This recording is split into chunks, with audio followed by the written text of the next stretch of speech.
د پیغام مې د هغو دوستانو دپاره دی چې ګناه ترې شوې ده او احساس د دې لري چې دی بدبخته شوی ګناهګاره دی.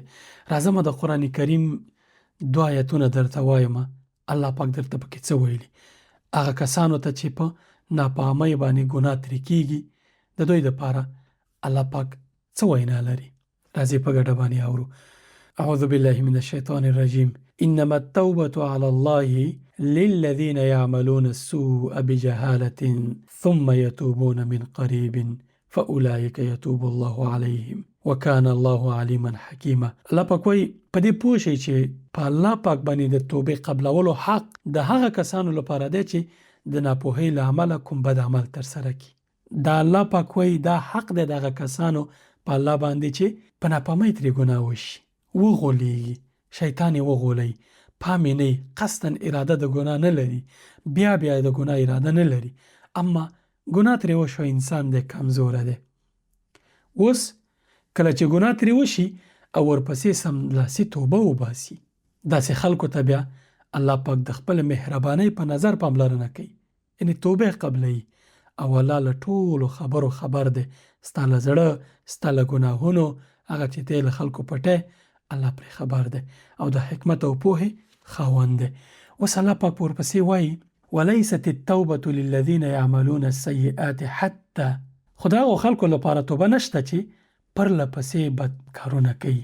کله چې دوی ته مرګ راشي، یعنې د هغه کسانو دپاره توبه نشته چې کله ورته مرګ راشي بیا چغې وایي چې زه اوس توبه وباسم. کله چې احساس ستوني ته راورسېږي بیا وایي زه اوس توبه وباسم. نه، اوس توبه نه قبلېږي. ډېر فرصت دې لره، هغه وخت کې دې توبه نه کوله، اوس توبه کې. صبر. بېرته اصلي موضوع ته راستنېږم. شپه او ورځ کار کوې خو بیا دې هم زړه تش دی، ځان یوازې احساسوې، خفګانونو چاپېر کړی یې. دا 2 کتابونه یې غوره نسخې دي، سکون ښار او مطمئن زړه.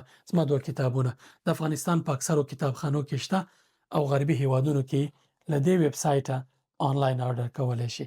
همدا اوس یې ترلاسه کړئ او د خپل ژوند ملګري یې وټاکئ، ژوند مو بدلوي. توبه خو هغه وخت کېږي چې ګناه درنه وشوه ورپسې توبه وباسه.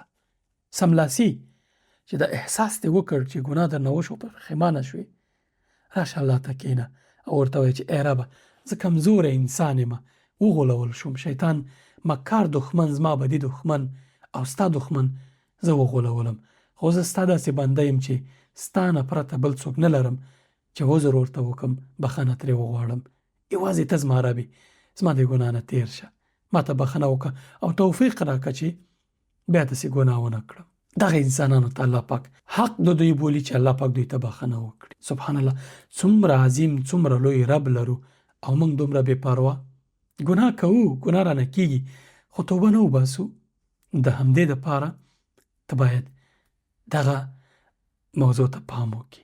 الله پاک څه وایي؟ وایي هغو کسانو توبه نه قبلېږي چې کله د دوی مرګ راشي او بیا دوی توبې وباسي، ساه یې ستوني ته راشي بیا چغې وایي توبې وباسم.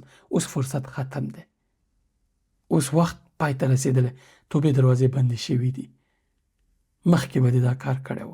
وللذین یموتون وهم کفار، او نه د هغه کسانو دپاره توبه ده چې دوی مړه کېږي او په الله بې ایمانه وي، کافران وي، کفر یې اختیار کړی، په الله بې باوره شوي، د هغه پیغمبر نه مني او نور دیني شاعرو باندې ملنډې وهي یا هغې باندې ایمان نه لري.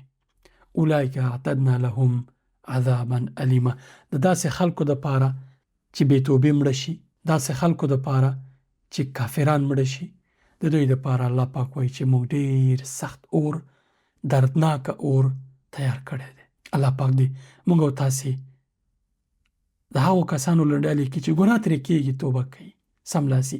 اول خو دې الله پاک موږ او تاسې ته دومره پیاوړی ایمان راکړي چې په اسانۍ ګناه ونه شي، خو ګناه کېږي، انسانان یو، کمزوري، پیغمبران نه یو، معصوم نه یو. پیغمبر صلی الله علیه وسلم وایي هر انسان خطا کوونکی دی، تېروتنې کوونکی دی، خو بهترینه تېروتنې کوونکی یا ګناهګار هغه دی چې توبه کوونکی. بل حدیث کې راځي رسول الله صلی الله علیه وسلم فرمایي وایي له ګناه توبه ویستونکی داسې دی لکه هېڅ ګناه چې نه کړي. الله پاک دې موږ او تاسې ته د توبه کولو او له ګناهونو د ځان ساتلو توفیق راکړي. د توبه کولو دپاره شرط دا دی چې سملاسي به هغه اسباب له منځه وړي. کوم ګناه چې تا نه کېږي هغه شی چې ته پرې ګناهګاره شوې هغه به له منځه وړې. که چا سره ناروا اړیکې نمبر به یې ډیلیټ کړې، ختمې به، اړیکې به بندې. که موبایل کې کوم ناروا څه کتلي هغه شیونه به ټول ډیلیټ کړې. هر هغه شی اسباب به ته له منځه وړې چې هغه تا بیا دغې ګناه ته راولي. دې ځای کې ته صادق نیت د توبې لرې، د صادق رښتینې توبې. بل دا چې بیا به دغې ګناه ته د ستنېدو اراده نه لرې او الله پاک نه به بخښنه غواړې. دغه شرایط پوره کړه، انشاءالله الله پاک مهربان رب دی، ګناهونه دې بخښي. ته مه ناامیده کېږه، راځه ورستون شه.